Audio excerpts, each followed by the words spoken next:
Students, ఇప్పుడు బ్రహ్మార్షిరర్ శక్తిర్ గరీయసి లెసన్. సో ఈ లెసన్ ఫస్ట్ బిట్లో 5th క్వశ్చన్లో వస్తుంది.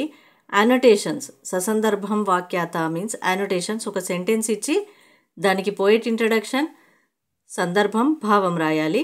సో అనోటేషన్ మీకు తెలుసు కదా, ఇంటర్లో ఫస్ట్ ఇయర్ సెకండ్ ఇయర్లో కూడా ఉన్నాయి. అండ్ నెక్స్ట్ ఇక్కడ 9th బిట్లో బ్రహ్మార్షిరర్ శక్తి గరీయసి శిష్యానుశాసనం. గురువు శిష్యుడికి ఎలా ఉపదేశిస్తాడు, వేదాలను ఎలా మంచి మాటలు చెప్తాడు అనేది లెసన్ ఆల్రెడీ అప్లోడ్ చేశాను వీడియో. అండ్ నెక్స్ట్ బ్రహ్మార్షిరర్ శక్తి గరీయసి. ఈ లెసన్ అయినా రాయొచ్చు. సో అలా ఉంటుంది. కానీ బేటా ఒక్కోసారి ఏమవుతుందంటే మీకు 2 ఇస్తారు, 2 ఇచ్చి ఒకే లెసన్ ఎలక్యూ రాయమంటారు 9th క్వశ్చన్లో, అథవా ఆర్ అన్నట్టు. ఒక్కోసారి చాలా రేర్ కేసెస్లో ఇలా వస్తుంది క్వశ్చన్ పేపర్. చూడండి ఇక్కడ 9th, 10th, 11th ఇక్కడ క్వశ్చన్స్లో మాత్రం 4 15 60 అందుకని 5 12 60 అని వస్తుంది. 5 రాయాల్సి ఉంటుంది. అప్పుడు ఇక్కడ చత్వారహ అని ఉంది, చూసుకోవాలి. ఇక్కడ మార్క్స్ ప్లస్ ఇక్కడ చూసుకొని చత్వారహ అంటే 7 8 9 10 11 ఏదైనా ఒకటి చాయిస్లో వదిలేసి రాయాలి. ఇక్కడ 5 12 60 ఉంటే 5 రాయాలి. లేదు ఇలా ఉందంటే 9th బిట్ ఎల్ఎక్యూలో ఇది కానీ రాయాలి. మనకి ఇక్కడ అలా ఇవ్వలేరు, ఇది కానీ రాయ అని ఇవ్వలేరు. జస్ట్ 9th 10th బిట్ అని ఇచ్చారు. సో మీరు ఇది చూసుకొని అర్థం చేసుకొని రాయాలి. ఇది 9th బిట్లో ఒకటి, ఇది 10th బిట్లో ఒకటి, 2 ఎల్ఎక్యూలు రాసినా మీకు సరిపోతుంది. ఈ బిట్ కానీ గ్రామర్ బిట్ ఇది ఏదైనా చాయిస్లో వదిలేసినా సరిపోతుంది అనమాట. అలా చూసుకొని మీరు మార్క్స్ వైజ్ ఏది అడిగారు అనేది కన్ఫ్యూజన్ లేకుండా రాసుకోవాల్సి వస్తుంది. నేను ఇప్పుడు బ్రహ్మార్షిరర్ శక్తి గరీయసి లెసన్ మీకు చూపిస్తాను. బ్రహ్మార్షిరర్ శక్తి గరీయసి. ద లెసన్ బ్రహ్మార్షిరర్ శక్తి గరీయసి is an extract from the 3rd part of Kanopanishad. It is the part of the book Talavakara Brahmana which is related to Samaveda Kanopanishad divided into 4 parts. ఓకేనా నాన్న? ఇలా పోయిట్ ఇంట్రడక్షన్ కంప్లీట్ చేసి మీరు రాసి ముందుకు వెళ్ళాల్సి ఉంటుంది. అండ్ నెక్స్ట్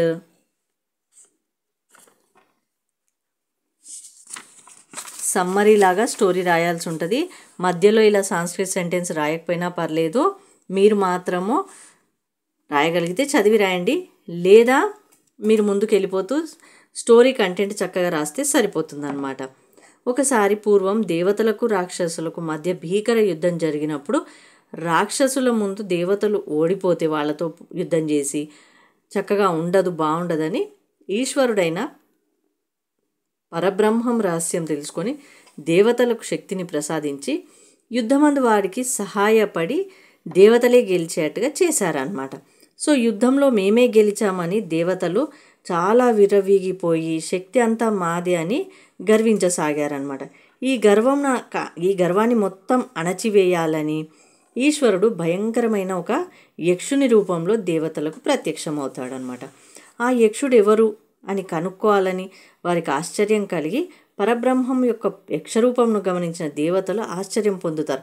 ఆ అద్భుత రూపం ఎవరు, ఎలా, ఏంటి తెలుసుకోవాలని అగ్నిదేవుడిని ఆశ్రయించి అగ్నిదేవుణ్ణి జాతవేదుడు అని కూడా అంటారనమాట. సో అగ్నిదేవుడిని ఆశ్రయించి మీరు వెళ్ళి కనుక్కోండి అని అంటారు.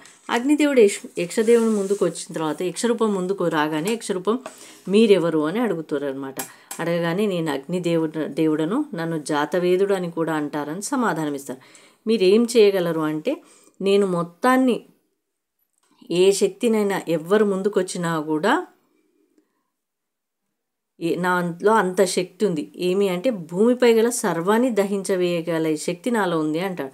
అప్పుడు యక్షరూపం ఒక గడ్డిపోచను అతని ముందు పెట్టి, అగ్నిదేవుడి ముందు పెట్టి, దీన్ని విఫలం చేయమంటే అగ్నిదేవుడి వల్ల కాదనమాట, విఫలం చేయడం కాదు.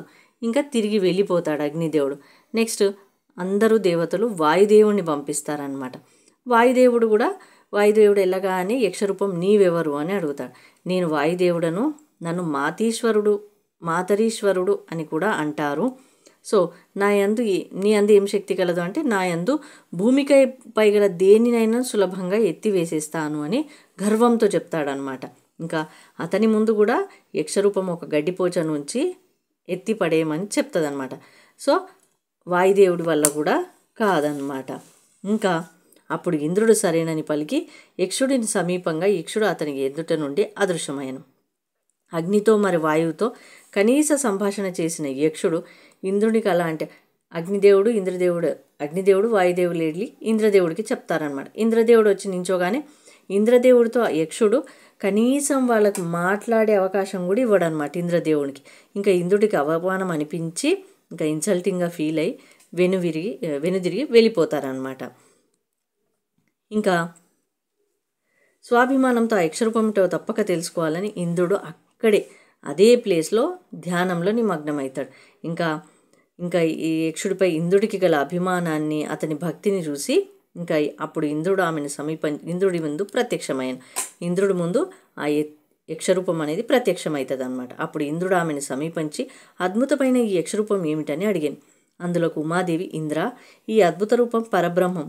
ఆ పరబ్రహ్మ శక్తి కారణము చేతనే మీరు యుద్ధం నందు రాక్షసులపై విజయం సాధించగలిగిరి. ఈ సృష్టి యొక్క స్థితికి ఆ పరబ్రహ్మమే కారణమని ఉపదేశం చేసి ఉమాదేవి అదృశ్యమయ్యాను. ఆ యక్షరూపమైనటువంటి ఉమాదేవి చెప్తుందనమాట, ఎవరో కాదు ఇక్కడ ఆ కారణం, ఆ మీకు శక్తి కలిగిందంతా పరబ్రహ్మ కారణం చేతనే శక్తి కలిగింది, ఆ శక్తి వల్లనే మీరు గెలిచారు అని ఉమాదేవి చెప్పేసి అదృశ్యమవుతాయి అన్నమాట. ఉమాదేవి యొక్క ఉపదేశం విన్న అనంతరం యక్షరూపము పరబ్రహ్మ స్వరూపమని ఇంద్రునికి బోధపడెను. అప్పుడు ఉమాదేవి ఇదంతా చెప్పగానే యక్షరూపంలో వచ్చింది ఎవరో కాదు పరబ్రహ్మ స్వరూపమే అని ఇంద్రునికి బోధపడినంటే అర్థమవుతుంది అనమాట. అంతేకాక ఈ లోకం నందు బ్రహ్మం యొక్క శక్తి అత్యంత శక్తివంతమైనదని అర్థం చేసుకొని అగ్ని, వాయువు, ఇంద్రుడు వీరు ముగ్గురే మొదటగా పరబ్రహ్మాన్ని చూశారనమాట. చూసి దర్శించుకున్నారు. అంతేగాక ఆ రూపము పరబ్రహ్మమని మొదటగా తెలుసుకున్నారు. కనుక ఈ ముగ్గురే ఇతర దేవతల కంటే అధికులు. మనకి ఇంద్రుడు, అగ్ని మరియు వాయువు కంటే ఇంద్రదేవుడే అధికుడు అనమాట, గొప్పవారు. ఎందుకు అనగా ఉమాదేవి ద్వారా ప్రప్రథమంగా బ్రహ్మం గురించి తెలుసుకుని ఉమాదేవి చెప్పింది కదా నాన్న, ఇక్కడ పరబ్రహ్మము మీకు శక్తినంతా ప్రసాదించి రాక్షసులు ఇంద్రులు అక్కడ యుద్ధం చేసినప్పుడు దేవతలే, రాక్షసులు భగవంతులు యుద్ధం చేసినప్పుడు భగవంతులు దేవతలు మీరే గెలవాలని ఆ పరబ్రహ్మ శక్తియే మీకు సహాయం చేసింది, అందువల్లనే మీరు గెలిచారు అని ఉమాదేవి చెప్పింది. సో ఉమాదేవి ద్వారా ప్రప్రథమంగా బ్రహ్మ ఎవరు ఏంటి అని తెలుసుకున్నాడు ఇంద్రుడు. కనుక బ్రహ్మజ్ఞానము మొదటగా పొంది స్వర్గాధిపతి ఇంద్రుడయ్యాడనమాట. సో ఇది స్టోరీ. కొంచెం ఆలోచించి జాగ్రత్తగా చదివి చక్కగా రాయాలి స్టోరీ. తెలుగులో స్టోరీ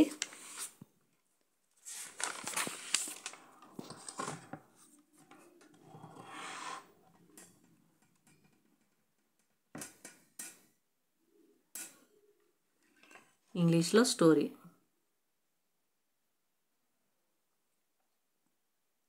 ఒకటి ఇది బ్రహ్మర్షి గరీయసి అండ్ నెక్స్ట్ ఇంకోటి గురు శిష్య లెసన్.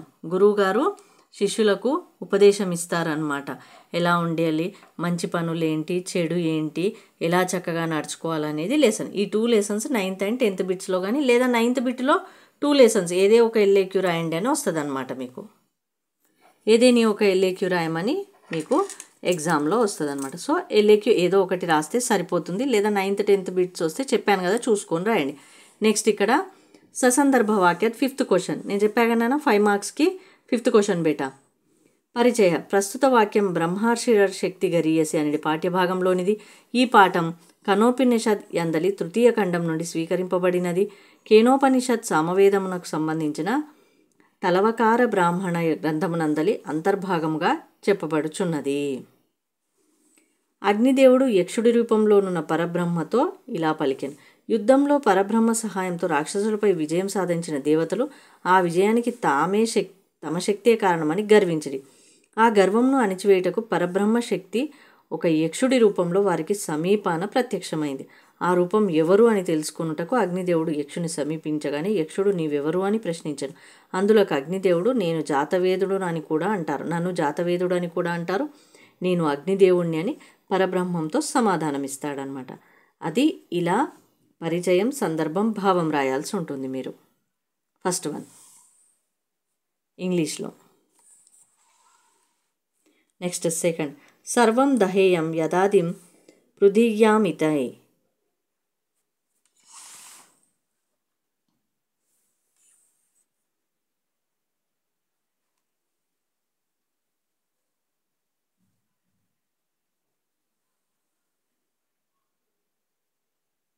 అక్కడ పరబ్రహ్మ స్వరూపం వచ్చి నువ్వెవరు అని అడిగినప్పుడు అగ్నిదేవుడు చెప్తాడనమాట, నేను మొత్తం ఈ భూమిపై గల సర్వాన్ని దహించి వేయగల శక్తి నాలో ఉంది, నేను జాతవేదుడిని, నన్ను జాతవేదుడు అని కూడా అంటారని చెప్తాడు. సెకండ్. థర్డ్ వన్,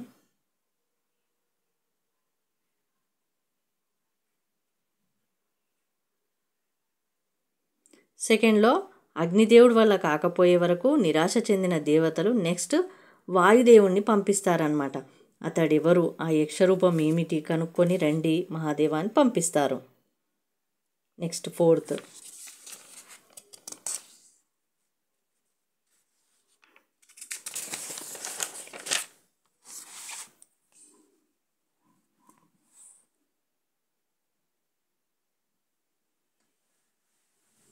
ఇంకా వాయుదేవుడు వెళ్ళగానే యక్షరూపం అడుగుతుందన్నమాట, మీరెవరు అని అడిగినప్పుడు నేను వాయుదేవుణ్ణి, నన్ను మాతరీశ్వరుడు అని కూడా అంటారు అని చెప్తాడనమాట.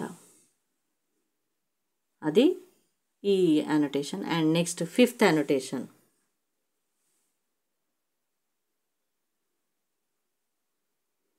అప్పుడు నేను అత్యంత శక్తిమంతుడని అని చెప్పగా అందుకు యక్షుడు అతని ముందు ఒక గడ్డిపోచను వేసి, దీనిని దహించు, నీ వల్ల అయితే నీలో అంత శక్తి ఉంటే దీనిని దహించి వేసి చూపించు అని చెప్తాడనమాట. అది ఫిఫ్త్ అనోటేషన్. ఓన్లీ 5 అనోటేషన్స్ ఉన్నాయి బేటా. ఇదిగో నెక్స్ట్ లెసన్ కంటిన్యూషన్. ఓన్లీ 5 అనోటేషన్సే ఉన్నాయి. సో చక్కగా చదివి చక్కగా రాయండి.